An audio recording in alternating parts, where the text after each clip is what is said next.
Assalamu alaikum warahmatullahi wabarakatuh. Karibuni Swedi Creative Studio. Tunaendelea na mafunzo yetu ya kutumia Azetis, Asset Information Management System, na leo tutatizama kesi ya reports. Tunaweza kubonyeza reports, tukatizama asset list. Hapa tutaweza kuziona list ya asset zetu zote ambazo tuko nazo katika mfumo wetu.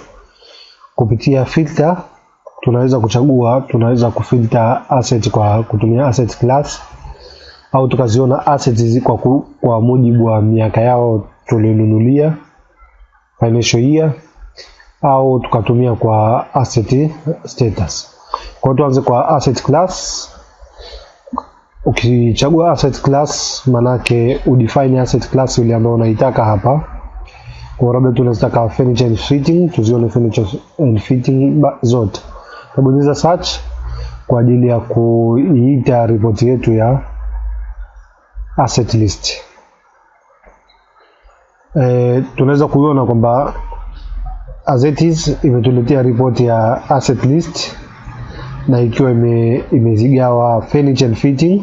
Tumepata report ya furniture and fitting 2, ambayo tuna furniture and fitting zilizonunuliwa mwaka 2017, 18, ziko 3 samani, na tuna furniture and fitting iliyonunuliwa mwaka 2018, 19, ambayo ipo moja, pamoja na maelezo yake yote ya method, depreciation method tunatumia, useful life iliyoko nayo hiyo asset, status yake, supplier alikuwa ni nani, pamoja na responsible employee kwa sasa, pamoja na ile acquire cost, yani gharama halisi tulionunulia ile asset. Vile vile tukumbuke kwamba report zetu tunaweza kubonyeza button ya print, tukaprint direct katika printer, default printer. Au pia tunaweza kuexport katika Excel, Word pamoja na PDF. Turudi katika filter tena, tunaweza kuchagua kwa financial year. Na tukichagua kwa financial year, manake tutasema tu tunataka asset ambazo zimenunuliwa mwaka 2017, 18 bila kutizama financial class. Tunaweza kuiona tena report yetu imetokeza report nyingine ikiwa inatueleza asset ambazo zimenunuliwa mwaka 2017, 18 tu, ambapo tuna group ya kwanza tuna machine and equipment. Tuna asset 3 hizi ambazo zipo katika machine and equipment, na pia tuna asset ambazo zipo katika group la furniture and fitting, lakini hizi zote zimenunuliwa mwaka 2017, 18. Kwa hiyo ripoti hii imefilter kwa kutumia mwaka 17, 18 bila kutizama asset class. Kwa hiyo hata kama una asset class 10, 15, 20, zote zitajumuishwa katika grupu letu hili. Mwisho kabisa tunaweza kutizama asset kwa kutumia asset status, ambayo tutachagua kama ni active, tutazitafuta zile active tu, na report yetu inaweza kutuonyesha kwamba tuna asset ambazo ziko active, ambazo hapa kwa grupu la kwanza ni machines, tuna asset 3. Grupu la pili ni furniture and fitting, tuna asset 2. Bahati nzuri report imekuwa refu. Tuna machine pia ambayo imenunuliwa kwa mwaka mwingine, ipo moja, pamoja na furniture and fitting ipo moja ambayo imenunuliwa kwa mwaka 2018 na 19. Tunaweza pia kubadilisha kutizama labda asset ambazo zipo katika maintenance mode. Tuna asset moja ambayo ipo katika maintenance mode, ambayo ni guest chair, asset number 8, ipo katika maintenance mode. Tukiachana na report ya asset list, tuna report nyingine ya depreciation summary. Depreciation summary inaweza kutupa summary ya depreciation charges kwa kila asset. Tunaweza kuchagua kwa asset number, tukachagua kwa asset class, asset status, na pamoja na all. Tuanze na all, manake hapo tunazijumuisha asset zote zetu zilizokalkuletiwa depreciation. Kwa hiyo tumecalculate depreciation kwa asset mbili tu katika zile asset zetu zote 8 tulizokuwa nazo.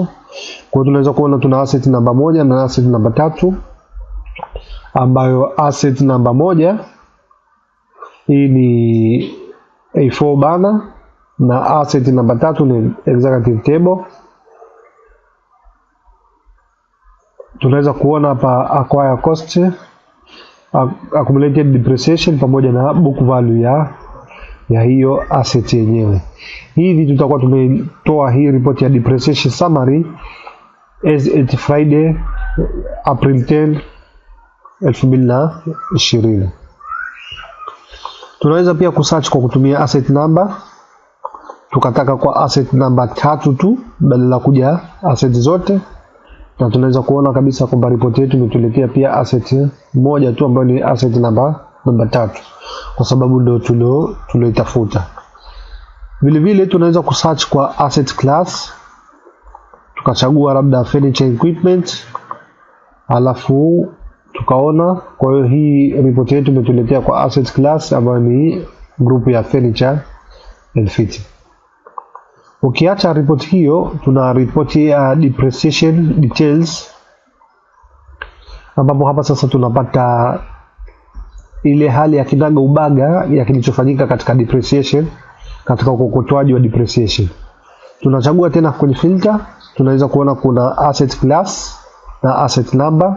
Tuchague asset number, alafu tuione asset yetu namba 3 imekuwa depreciated vipi, na bonyeza search. Tutapata report ambayo itakuwa ikituonyesha juu kutakuwa kuna ufafanuzi kuhusiana na ile asset yenyewe, lakini chini tutaanza kuona depreciation date, opening balance, formula iliyotumika, closing balance, pamoja na description wakati wa kucalculate hiyo depreciation, pamoja na hiyo depreciation charge.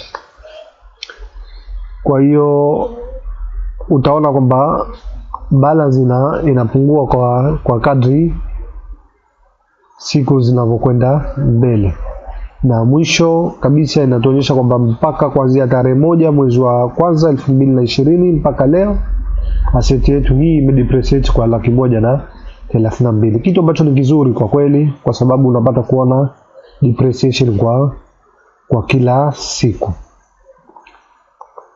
Na report yetu ya mwisho itakuwa ni asset balance. Kupitia asset balance tunaweza kuona balance ya kila siku. Mfano unafunga hesabu tarehe 31 mwezi wa 3, kwa hiyo ni rahisi hivi kuchagua tarehe 31 mwezi wa 3, ukasema search, na report ikakuletea balance ambayo inatakiwa iwe nayo asset yako kwa mwaka ule au kwa tarehe hiyo ambayo utakuwa umechagua. Na mfano labda una report kwa mwezi wa 2, ambayo mwezi wa 2 utakuwa unakuishi tarehe 29, ukibonyeza search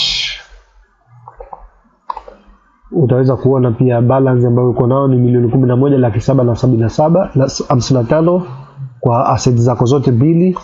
Na pia ukirudi tuseme tena ni unataka balance ya tarehe 31 Januari, ukibonyeza search unaweza kuona kabisa ni 11,873,122. Na hata hiyo tumechagua tarehe za mwisho wa mwezi, lakini hata kama tarehe ya mwanzo wa mwezi ukichagua assets ina uwezo wa kukupa balance kwa siku ile, kwa mujibu wa zile asset ambazo zitakuwa zimefanywa depreciation. Kwa hiyo kama kuna asset ulikuwa unahisi kwamba ilitakiwa iapie katika report lakini haipo katika report, maana hiyo asset bado hujaifanyia depreciation, rahisi kabisa unarudi katika depreciation na unakwenda kuitazama depreciation. Mfano kama hapa tuna asset namba 1, alafu imeruka namba 2 imekwenda namba 3. Tukija katika calculation ambayo ni depreciation calculation, tukianza asset namba yetu tunaweza pia tukasearch kwa kuandika ni asset namba 2 tuliyokuwa tunahitaji. Utaweza kuona kabisa kwamba hii asset haijafanywa calculation. Kwa hiyo tukifanya calculation hapa kwenye hii asset Alafu tukenda katika ripoti yetu ya asset balance, tunataka balance ya tarehe 31 March. Utaona sasa hivi kuna asset 3 kwa sababu asset ya pili imefanywa depreciation sasa hivi. Kwa hiyo kama kuna asset namba 15, kwa asset namba 4 bado uioni, 5 uioni, 6 uioni, basi itakuwa hizi asset zote bado hujazifanyia depreciation. Itakubidi uende katika depreciation na kucalculate depreciation ili na hiyo asset ipate kuwa pia katika list yako ya depreciation balance. Asante kwa kunisikiliza.